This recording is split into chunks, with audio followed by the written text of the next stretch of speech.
think we finally have a little bit of clarity on the end of NOFX. Most of you who are watching this video watched it because you once watched a video of me breaking down the end of NOFX.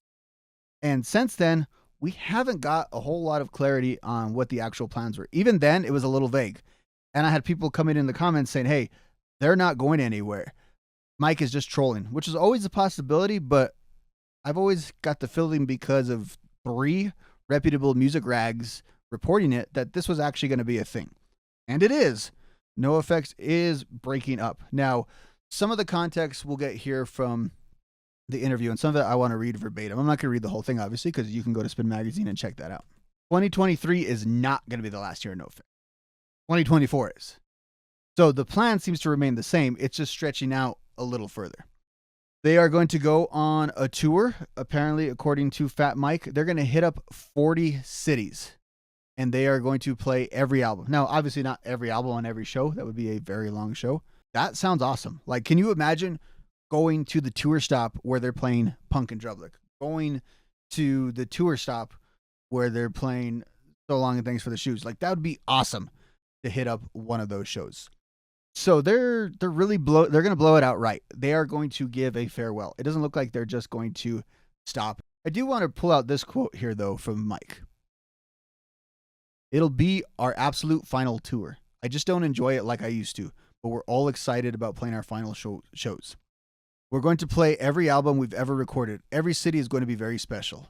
We'll have been a band for 40 years with all original members, and we're going to play 40 cities. So 40 for 40, if you will. Every show, we're going to play 40 different songs. It's just a whole bunch of cool things with these last shows. Again, that sounds amazing. What's great about NOFX is their catalog is huge. Because not only do they have this prolific 40-year career with a bunch of full-length album releases, they also have tons of B-sides and C-sides that are relevant songs. Like, that's the one thing with NOFX. You know the B-sides and C-sides. And, of course, they've cropped up on other albums. They've done a good job of releasing those to the public. So they have plenty of music. And NOFX fans know a lot of that music. Those are going to be fun shows. So I think it's significant that we finally have a little bit of clarity. Yes, they are breaking up, but here's what it's going to look like. Now, there's been a lot of talk about, shows and pricing and all that. I don't know how that's going to play out. Don't really care about that right now. All I know is if I have the opportunity, I am going to get myself to one of those shows. Obviously, they noted that LA is going to be the last show. I would love to make it out there. Don't know if I quite have the teeth to do that. Here was a funny line, though. That was just funny because this is what I've been wondering about. I said it initially. They can break up and still be a band, but the interview pressed Mike on this.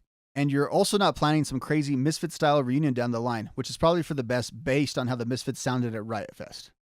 A little bit of a shot there. Oh, that won't happen. But the Misfits have always sucked live. They were just as bad the first time around. So some classic Mike.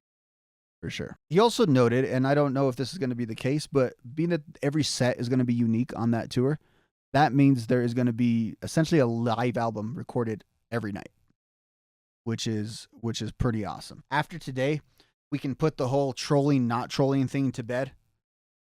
Coming to an end. It's over.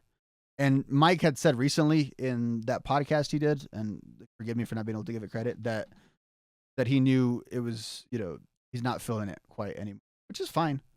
Again, you've been at it for 40 years. Punk rock is tough. That's a success story. They are a musical success story, no matter how you want to cut it.